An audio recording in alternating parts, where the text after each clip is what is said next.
Hello friends, welcome to home food recipes.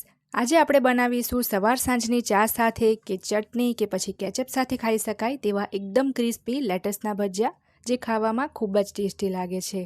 આ ભજીયા તમે બિલકુલ મંચુરિયન ખાતા હોય એવા જ સ્વાદના લાગે છે। સાંજની ભૂખમાં જ્યારે તમને કંઈક ચટપટું ખાવાનું મન કરે ત્યારે ઝટપટ ફક્ત 10 જ મિનિટમાં આ ભજીયા તમે બનાવીને ખાઈ શકો છો। અને આ ભજીયા કેટલા ક્રિસ્પી બન્યા છે એ પણ તમે જોઈ શકો છો। એકદમ ક્રિસ્પી આ ભજીયા બને છે। તો ચલો પરફેક્ટ માપ સાથે આ ટેસ્ટી લેટસના ભજીયા કેવી રીતે બનાવવા એ જોઈ લઈએ। તો સૌથી પહેલાં અહીંયા મેં 2 કપ જેટલા લેટસના પાન લીધા છે। લેટસને ધોઈને લાંબા જે રીતના આપણે કોબીજ સમારીએ એ જ રીતનું એને લાંબુ સમારી લેવાનું છે।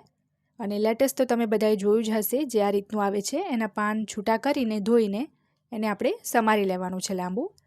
હવે એની અંદર આપણે એક મોટી સાઇઝની લાંબી સમારેલી ડુંગળી ઉમેરીશું। આ ડુંગળીને જેટલી બની શકે એટલી પતલી જ સમારવાની છે, તો જ તમારા ભજીયા એકદમ ક્રિસ્પી બનશે।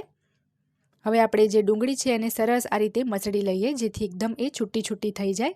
અને સાથે જ આપણે લેટસના પાનને પણ મસળવાના છે, જેથી ડુંગળી અને એમાંથી લેટસમાંથી જેટલું પાણી છૂટું પડવાનું હોય એ બધું જ છૂટું પડી જાય।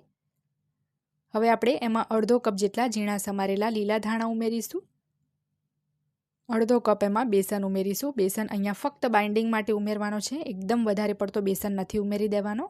2 ટેબલસ્પૂન જેટલો એમાં ચોખાનો લોટ ઉમેરીશું। સાથે જ 3 ટેબલસ્પૂન જેટલો એની અંદર મેંદો ઉમેરીશું। મેંદો અને ચોખાના લોટથી આ ભજીયા એકદમ ક્રિસ્પી બને છે, એટલે બિલકુલ પણ એ બંનેને સ્કીપ નથી કરવાના। હવે એની અંદર 1 ટેબલસ્પૂન તાજા જ વાટેલા આદુ, લસણ અને મરચાં ઉમેરીશું। 1 ચમચી જેટલું કાશ્મીરી લાલ મરચું પાવડર ઉમેરીશું। સ્વાદ મુજબ એમાં આપણે મીઠું ઉમેરીશું। હવે બધું જ આપણે આ રીતે બરાબર મસળીને મિક્સ કરી લઈશું। જેટલું બની શકે એટલું પહેલાં આપણે મસળીને એને મિક્સ કરવાનું છે, જેથી આપણે જે લેટસના પાન ને લીલા ધાણા બધું ધોઈને ઉમેર્યું છે તો પાણી એનું જેટલું છૂટું પડવાનું એટલું પડી જાય। ત્યારબાદ આપણે જરૂર મુજબ પાણી ઉમેરી એનું ગાઢું ખીરું તૈયાર કરીશું। 2 થી 3 ચમચી જ અહીંયા પાણીની જરૂર પડી છે અને તમે જોઈ શકો છો કે સરસ આપણું આ મિશ્રણ તૈયાર થઈ ગયું છે। આ રીતે હાથથી પકડીને તેલમાં ભજીયા મૂકી શકીએ એ રીતનું રાખવાનું છે। તેલ ગરમ થઈ જાય એ પછી આપણે આ રીતે મિશ્રણને થોડું હાથમાં લઈને તેલમાં અનઇવન શેપના ભજીયા મૂકીશું। આ જે ભજીયા છે ગોળ શેપના નહીં બને, અનઇવન શેપના જ બનાવીશું અને મીડિયમ તાપે એને સરસ ગોલ્ડન બ્રાઉન થાય ત્યાં સુધી તળાવવા દઈશું।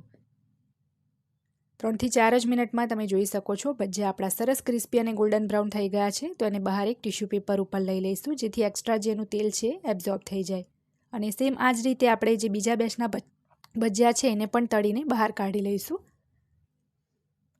તમે જોઈ જ શકો છો, બિલકુલ જોતાં જ ખાવાનું મન થઈ જાય એટલા ક્રિસ્પી આ ભજીયા બન્યા છે। તો આ લેટસના ભજીયાને આપણે હવે સર્વ કરી લઈશું। શિયાળામાં ગરમા ગરમ ચા સાથે આ ક્રિસ્પી ભજીયા એકવાર ચોક્કસથી બનાવજો, તમને ખૂબ જ પસંદ આવશે। જો આજની આ રેસીપી તમને પસંદ આવે તો ચેનલને સબસ્ક્રાઈબ કરી બેલ આઇકન ચોક્કસ દબાવજો, જેથી દરેક નવા વિડીયોની નોટિફિકેશન તરત તમને મળે।